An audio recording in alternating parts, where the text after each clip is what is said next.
Very good afternoon and welcome. आप देख रहे हैं आज का बाजार जागरण बिजनेस के डिजिटल प्लेटफॉर्म पे। अगर हम बाजारों की बात करें तो आज एक बार फिर चौथे दिन लगातार हम एक अच्छी तेजी देख रहे हैं बाजारों में। निफ्टी इस समय 100 अंक ऊपर कामकाज करते हुए डे हाई पे 25,976 का बहुत करीब है अब 26,000 के लेवल के। और वहीं बैंक निफ्टी ने अपना एक नया उच्चतम स्तर यानी कि all time fresh all time high बनाया है। और अभी बैंक निफ्टी जो है करीबन 325 अंक मजबूत 58,595 के आसपास के कामकाज करते हुए। मिड कैप इंडेक्स में भी तेजी है और क्लियरली ब्रॉडर मार्केट्स भी आज अच्छा परफॉर्मेंस दिखाते हुए तो एकाएक जो है बाजारों में फिर से खुशियां लौटते दिख रही है। और इसका मुख्य कारण ये है कि आपकी अर्निंग सीजन जो खत्म होने वाली है उतनी डिसअपॉइंटिंग नहीं रही। हालांकि ज़्यादा पॉजिटिव सरप्राइजेस नहीं थे लेकिन ख़राब भी नहीं थे, तो अच्छे नतीजे। उसके बाद अब अपग्रेड की प्रक्रिया शुरू होने वाली है ऐसा माना जा रहा है, क्योंकि क्वार्टर 3 और क्वार्टर 4 के नतीजे बेहतर होंगे क्वार्टर 2 से, ये मान के हम यहाँ पे एक अच्छा मोमेंटम वापस देख रहे हैं। FIIs अभी तक वापस नहीं लौटे हैं, लेकिन US और इंडिया की ट्रेड डील में जो संभावनाएं बन रही है और जो पॉजिटिव सेंटिमेंट्स वहाँ से निकल के आ रहे हैं वो भी मार्केट को कहीं ना कहीं सपोर्ट करते हुए। कल हमारे पे CPI के नंबर्स आए और इन्फ्लेशन जो है इट हैज़ ईज टू 0.25%। तो यहाँ पे भी ब्याज दर में कटौती की संभावनाएं बढ़ते हुए दिसंबर पॉलिसी में, that is again supporting the market. So बहुत सारी पॉजिटिव न्यूज़ फ्लोज जो है वो मार्केट्स को इस समय सपोर्ट कर रहे हैं। एक बार फिर हम उच्चतम स्तरों के आसपास है 26,200 को इस बार हम पार करेंगे या नहीं, क्या एक नया फ्रेश हाई हम निफ्टी पे बनाएंगे या नहीं, इस पे हम बातचीत करेंगे। हमारे साथ दो खास मेहमान जुड़ चुके हैं, mister Sunil Subramaniam, he is founder and CEO sense and simplicity, and mister Manas Jaiswal, he is from manasjaiswal.com। आप दोनों का बहुत बहुत स्वागत है कार्यक्रम में। So my first question is for Sunil sir. Sunil sir, thank you so much for being with us. और सेंटिमेंट्स बहुत पॉजिटिव है ऑन एवरी फ्रंट। हालांकि दिल्ली में जो पिछले कुछ दिनों में हुआ, the developments, the bomb blast and the pollution levels of course very disappointing, but markets seem to be very happy. तो क्या ट्रिगर्स मेनली आप देखते हैं? इज इट द अर्निंग्स और is it the trade deal which is keeping the markets afloat? I think more than all of that, it's that there is no disappointment, first of all. Second is there's ample liquidity with mutual funds. Because even last month, about 25,000 crores in pure equity, another 10,000 crores came in hybrid. So about 36,000 crores of fresh cash to buy shares is available with the fund managers. So they have to deploy that. So, some cash they can raise, but they have to deploy. So those, I think, are keeping the market abreast. And as you mentioned, the trade deal talks are viewed positively by domestic investors, not by FIIs. Right. So they are but I would say that you have covered all the points there, but 2 points I would add to what you have said. So first is that export promotion mission, Yes. which was announced yesterday, Yes. which is a good counter tariff, and even if the tariff is solved, the promotion for exports will continue over the next 5 years. Correct. So which I think is a very, very good step, which is also getting factored. And then finally, I think most of the opinion polls are predicting an NDA victory in Bihar. So the immediate sentiment, I would say, is nothing fundamental, but for the next few days, I think till tomorrow the results will be known. Yes. It's another positive. So I'd say a combination of all of these is making the DIS to invest rather than keep cash. But the actual signing of the trade deal and the return of the FII, वही हमें 26,000 को छोड़िए 27,000 पार कर सकते हैं। बिल्कुल सही कहा आपने कि FIIs की वापसी जो है जिसका हमको इंतज़ार है वो आएंगे ज़रूर और हायर लेवल्स पे ही आएंगे, और वो और बाजार को यहाँ से नई ऊंचाइयों तक ले सकते हैं। Manas sir, thank you so much for joining us today. Manas sir, Nifty, पहले तो bank Nifty at all time high, एक अच्छा प्रदर्शन, और इन लेवल्स के बाद अब आपको कहाँ लगता है कि it is open for 60,000 now? नमस्कार गीतू जी। तो देखिए, कंसोलिडेशन देखने को मिला था पिछले 3 हफ्ते, हमने बैंक निफ्टी में कंसोलिडेशन देखा, लेकिन फाइनली 58,500 का आंकड़ा ब्रेक हो गया है। ये एक फ्लैग पैटर्न का ब्रेकआउट है वीकली चार्ट पे। अब अगर हमें इसके कम से कम भी टारगेट सेट करने हो तो वो 59,500 के आसपास आते हैं। हालांकि अगर हम इस फ्लैग पैटर्न के हिसाब से टारगेट सेट करें तो 60,800 के आसपास के आते हैं। तो यहाँ से शायद 2,000 से 2,200 पॉइंट की तेजी देखने को मिल सकती है बैंक निफ्टी में। खरीदारी तो अभी भी करनी है मेरे ख्याल से। बैंक निफ्टी में करंट लेवल्स पे भी आप खरीदारी कर सकते हैं। स्टॉप लॉस लगाएंगे करीब करीब 58,000 के नीचे और 59,500 के टारगेट आपको बैंक निफ्टी में सेट करने हैं। और उसी तरह से निफ्टी में भी, निफ्टी अपने 10-20 डे मूविंग एवरेज को रिगेन कर लिया है निफ्टी ने। मेरा समझना है कि कम से कम 26,100 और जो ऑल टाइम हाई है निफ्टी का 26,270 के आसपास, वहां पर आपको अपने टारगेट सेट करने हैं। जब तक 20 डे मूविंग एवरेज जो कि अब 25,650 के आसपास है उसके ऊपर ट्रेड करता रहे, हर गिरावट की निफ्टी में खरीदारी करे और 26,270 के टारगेट सेट करके चले।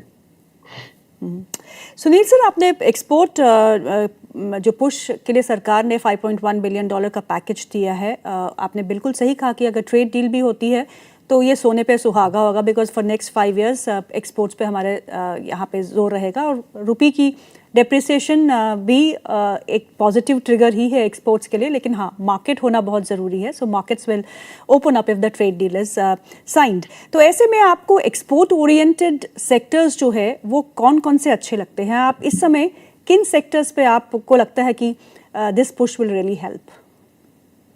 तो मुझे तो फर्स्ट टैरिफ का डायरेक्ट इम्पैक्ट जहाँ पे है वहाँ पे है James and jewellery, textile, leather, और उसके अलावा इंजीनियरिंग गुड्स और ऑटो कंपोनेंट्स, इनमें भी आपको इनका बेनिफिट जरूर मिलेगा। बिकॉज देखिए ये सब क्या है कि एक्सपोर्ट प्रमोशन में वो फाइनेंसिंग को आसान कर रहे हैं, तो इन सब में वर्किंग कैपिटल साइकिल और खास करके गवर्नमेंट की कोशिश है एम्प्लॉयमेंट ओरिएंटेड सेक्टर्स को सपोर्ट दे, बिकॉज इसका बेनिफिट गवर्नमेंट को मिलेगा through a rise in employment. तो इसीलिए लेबर ओरिएंटेड सेक्टर्स में ही मेरे ख्याल में अगले 5 साल तक ध्यान उसी के ऊपर रहेगा। तो उस चीज के हिसाब से मैं ये ज्यादा प्ले जो देख रहा हूँ ये सब मिड एंड स्मॉल कैप में ही रहे हैं। लार्ज कैप कंपनीज में भी नहीं है, right? Only large cap companies जो एक्सपोर्ट ओरिएंटेड है आपको आईटी कंपनीज और कुछ एक फार्मा कंपनी होंगे बस। तो ज्यादातर ये मिड एंड स्मॉल कैप की एक स्टोरी है।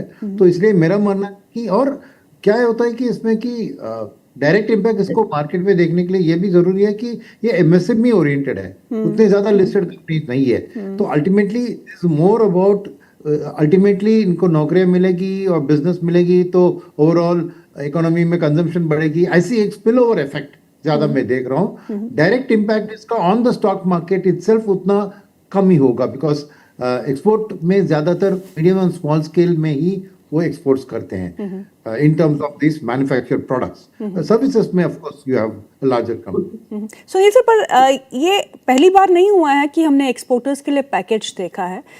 हमेशा हम पैकेज की अनाउंसमेंट करते हैं लेकिन हम एग्जीक्यूशन फ्रंट पे हम फेल कर जाते हैं। सो क्या लगता है आपको इस बार are we going to take things seriously and really push exports? I think so, because इस बार जो बड़ा थ्रेट है टैरिफ का, पहले वो नहीं था। पिछली बार जब इन्होंने एक्सपोर्ट के लिए किया वो जस्ट एज ए सपोर्टिव, आज एक डिफेंसिव मूव है वो। तो एक थ्रेट है, उसको डिफेंड करना है, नंबर 1। नंबर 2, जॉब क्रिएशन बहुत इंपॉर्टेंट है। तो I think because of that अभी this government will be very serious about implementing this. That I think will be the big difference. जैसे आप कह रहे थे पहले ये सब अनाउंसमेंट के लेवल पे रहता था, but I think this time they will really move towards the practical imposition of these things. 2 stocks को देखेगा मानस सर, एक तो होनासा जिसके नतीजे काफ़ी अच्छे रहे, प्रॉफिटेबिलिटी में कंपनी आई है, उसके चलते हुए आज होनासा के स्टॉक में 8% से ज़्यादा का इजाफा देखने को मिला। ये चार्ट्स पे कैसे लग रहे हैं आपको? देखिए होनासा में ये सही है कि स्टॉक में आज और कल भी शायद हमने रैली देखी थी, लेकिन आज 200 डे मूविंग एवरेज के ऊपर निकला है। मेरे लिए 200 डे मूविंग एवरेज स्टॉक के लिए इंपॉर्टेंट नहीं है, मेरे लिए 310 का लेवल इंपॉर्टेंट है। अगर 310 के ऊपर होना से निकलेगा तो ही खरीदारी करेंगे।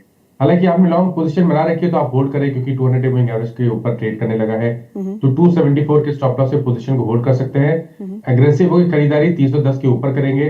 310 के ऊपर आप 335 रुपए तक के टारगेट देख सकते हैं स्टॉक में। माना सर, एशियन पेंट्स की सब वर्स्ट खत्म हो चुका है, it's all in the price. लगता है कि यहाँ से एशियन पेंट्स के 3-4 साल की कंसोलिडेशन से बाहर निकल चुका है स्टॉक। देखिए इंडिकेशन तो पिछले हफ्ते आ गए थे जब स्टॉक ने 2600 का लेवल ब्रेक किया था। 2600 पे मल्टीपल रेजिस्टेंस थे स्टॉक में, लेकिन पिछले हफ्ते ही 2600 का आंकड़ा ब्रेक हुआ था। हालांकि वहां पर फॉलो बैक देखने को नहीं मिली थी, लेकिन फॉलो बैक कल देखने को मिली है। अब जिस तरह के पैटर्न से उसको देख के लग रहा है कि शायद ये 3100 रुपए की तरफ जाने की कोशिश करेगा। जब तक 2650 के ऊपर ट्रेड करता रहे, हर गिरावट पे खरीदारी करे और 3150 के आप टारगेट सेट करके चल सकते हैं एशियन पेंट्स में। जेफरीज की रिपोर्ट्स भी आई है एशियन पेंट्स की, उन्होंने टारगेट को बढ़ाया है, 3,300 किया है। ये टारगेट्स जो होते हैं वो 12 महीने से ज़्यादा के होते हैं, और HSBC ने भी एशियन पेंट्स के टारगेट को बढ़ाकर 3,050 किया है। तो यहाँ यानी कि यहाँ से एक अच्छा मोमेंटम की उम्मीद जो है एशियन पेंट के स्टॉक में हमको देखने को मिलेगी। सुनील सर, अर्निंग सीजन आपको कैसे लगा, और बेहतर किस सेक्टर के लिए रहा, और आपको किससे उम्मीदें ज़्यादा है for Q3 and Q4? I think banking से फाइनेंशियल सर्विसेज से लीडर क्लियरली, उसके बारे में डाउट नहीं है। रिफाइनर्स भी बहुत अच्छे हैं उनके, बिकॉज ऑयल प्राइस मार्जिन्स उनके अच्छे थे, so that is also very good positive. Cement I think has also been a very good star performer, ये मेरी thing. But apart from that बाकी के अर्निंग्स में मैं कहूँगा कि because the expectations were depressed, earnings looks better. So I think overall माहौल तो नेक्स्ट क्वार्टर के लिए बात ऐसी नहीं होगी, बिकॉज पूरा कंजम्पशन का जो GST कट का इम्पैक्ट है, market will be eagerly waiting. So next quarter में दिस मच ऑफ क्या कहूँगा मैं, एक कुशन नहीं देंगी market to earnings. The thing will be stiffer, because अब वो कंजम्पशन का नंबर, टॉप लाइन नंबर तो दिख रहा है, बॉटम लाइन में कैसा ट्रांसलेट हो रहा है वो देखना है। तो January earning season now becomes very very important. So banking and financial services में सुनील सर क्या खरीदना चाहिए? Private sector banks, public sector banks, insurance companies, capital market से जुड़ी हुई companies? For me, number one pick is public sector banks. Number two is capital market companies. क्योंकि मैं देख रहा हूँ कि शॉर्ट टर्म में आपको डेफिनेटली प्राइवेट NBFCs और प्राइवेट बैंक्स का ये कंजम्पशन ड्राइव के कारण, EMI उसके कारण बढ़त जरूर आप देखेंगे इनके बिजनेस में, मगर वो थोड़ा प्राइस में है। मगर PSUs का भी रैली बहुत हुआ है, मगर प्राइस में मेरे लिए उसको एक्सीड करने की क्षमता है, क्योंकि अल्टीमेटली ये कंजम्पशन की ग्रोथ मुझे प्राइवेट कैपेक्स की रिवाइवल का एक इंडिकेटर है। और प्राइवेट कैपेक्स की रिवाइवल होती है तो उसको एक्सिक्यूशन करने वाले SME और MSME कंपनीज ज्यादातर कैपिटल गुड्स, इंजीनियरिंग उस सेक्टर्स में होते हैं। वहां पे लेंडिंग पब्लिक सेक्टर बैंक्स का मोनोपोली होता है, क्योंकि आप देख रहे हैं कि प्राइवेट सेक्टर की अर्निंग्स भी खास में जो रिसेंटली आई थी, वो कह रहे हैं कि MSE में मुझे चैलेंजेस दिख रहा है, NPA लेवल को कंट्रोल, क्योंकि इसके अनुभव खाली PSU बैंक्स के पास है। तो मेरा मानना है कि PSU बैंक्स का as it is even now rally के बाद भी प्राइवेट सेक्टर बैंक्स के साथ एक डिस्काउंट पे चल रहा है, और गवर्नमेंट की बहुत से positive stories around the PSU bank बढ़ रही है। एक तो ऑलरेडी RBI ने जो भी एक अनाउंसमेंट रिफॉर्म किए थे, जैसे लिंकिंग अगेंस्ट शेयर्स पे 1 करोड़ तक, जैसे एक्विजिशन फाइनेंसिंग, जैसे प्रोजेक्ट फाइनेंसिंग, ये सब पब्लिक सेक्टर बैंक्स की पॉजिटिव सिनेरियो है। सेकंड इज द बात इज दैट फॉरेन स्टेक की बात हो रही है कि अप टू 49% की बात। तीसरी बात है कि इस बार शायद बजट में मर्जर्स की अनाउंसमेंट होगी, और पिछले मर्जर्स से एक बड़ा फर्क होगा इस बार। पिछले मर्जर्स में क्या होता था कि एक वीक बैंक को प्रोटेक्ट करने के लिए एक स्ट्रॉन्ग बैंक के साथ उसको मर्ज किया जाता था, और मार्केट उसको देखती थी, अरे स्ट्रॉन्ग बैंक को वीकेंड कर रहे हैं, तो it was not generally positively viewed by the market की जो। बट अब दो स्ट्रॉन्ग बैंक को मर्ज करेंगे, क्योंकि अब की जो कोशिश है वो स्केल की है कि दुनिया के दिग्गज बैंकों में हमारी बैंक को आगे बढ़ना चाहिए, ताकि वो फॉरेन कैपिटल भी आ जाए उनको, और बोरोइंग भी वो इंटरनेशनल मार्केट्स में कर सके विद दैट स्केल। तो मेरे लिए नंबर 1 पिक PSU बैंक है, क्योंकि MSME को लेंडिंग भी हाई मार्जिन लेंडिंग है, 13-14% का इंटरेस्ट रेट में लेंड करते हैं। सेकंड कैपिटल मार्केट, क्योंकि अल्टीमेटली जो भी हमने देखा GST कट के कारण भी सेविंग्स है कस्टमर के पॉकेट में, इनकम टैक्स कट, ये सब एक कैपिटल मार्केट पेनिट्रेशन की स्टोरी जो बढ़ रही है, और इंश्योरेंस भी इसमें शामिल है क्योंकि उधर भी GST कट हुआ है। तो मेरे लिए कैपिटल मार्केट्स का जो ओवरऑल प्ले होता है, asset management companies, broking, wealth management, और रिसेंटली थोड़ी बहुत उसमें करेक्शन आई थी बिकॉज ऑफ द सेबी का कंसल्टेशन पेपर लेकर, but that is also over done. तो वो एक्चुअली एक बाइंग अपॉर्चुनिटी थी क्योंकि वो करेक्शन था। तो इसलिए मेरा दो BFSI स्पेस में ये टॉप 2 पिक्स होंगे, PSU and capital market intermediates. माना सर, आज प्राइवेट सेक्टर बैंकिंग स्पेस में 2 स्टॉक्स की बात करते हैं। एक ICICI बैंक जो अच्छे कंसोलिडेशन के बाद आज 2% ऊपर है, और इंडसइंड बैंक जहां पे जो भी उनके खिलाफ आरोप लगे थे वो सिर्फ अकाउंटिंग में गड़बड़ी थी और ऐसा कोई साइफनिंग ऑफ फंड्स नहीं था, तो इंडसइंड बैंक भी पिछले 2 सत्रों में काफ़ी अच्छा एक प्रदर्शन करते हुए दोनों ही स्टॉक्स अंडर परफॉर्म किए हैं। अगर ब्रॉडर हम प्राइवेट सेक्टर बैंकिंग स्पेस को देखते हैं तो दोनों ही स्टॉक्स में आज एक अच्छा मोमेंटम है, क्या करना है? देखिए, इंडसइंड बैंक में आज के मूव पे तो सरप्राइज नहीं होना चाहिए, क्योंकि टेक्निकली देखें तो 2 दिन पहले ही इंडसइंड बैंक ने एक फ्लैग पैटर्न का ब्रेकआउट दिया था, जिसके टारगेट 200 डे मूविंग एवरेज जो कि 860 है उसके आसपास के आते थे, वो अचीव हो चुके हैं, उसके ऊपर स्टॉक निकल चुका है। तो यहाँ पर तो बहुत बड़ा सरप्राइज नहीं है। प्राइस के मूव की मैं बात करूँ अगर, तो अगर आपके पास इंडसइंड बैंक है तो आप बने रह सकते हैं, क्योंकि 200 डे मूविंग एवरेज ब्रेक हुआ है। पोजिशनली 850 के स्टॉप लॉस से पोजीशन को होल्ड किया जा सकता है। आई थिंक अब जो नया टारगेट होगा वो 920 रुपए के आसपास का होगा इंडसइंड बैंक में। खरीदारी अगर आपको करनी है आईसीआईसीआई बैंक में, तो मैंने डिस्क्लोजर है कि यहाँ पर हमने अपने क्लाइंट्स को भी आज मॉर्निंग में रिकमेंडेशन दिया हुआ है लॉन्ग साइड पे। आईसीआईसीआई बैंक ने अपने 200 डे मूविंग एवरेज को ब्रेक किया है, 100 डे मूविंग एवरेज के आसपास आ रहा है, 20 वीक मूविंग एवरेज को टेस्ट करने की कोशिश कर रहा है। मेरा समझना यह है कि आईसीआईसीआई बैंक अगर 1400 के ऊपर निकलेगा तो कम से कम 1450 के लेवल्स को प्राइस को दिखा देगा। तो यहाँ पर करंट लेवल्स पे भी खरीदारी की जा सकती है। 1370 के स्टॉप लॉस से खरीदारी करें इस उम्मीद में कि ब्रेकआउट आएगा तो 1450 तक के प्राइस आईसीआईसीआई बैंक दिखा देगा।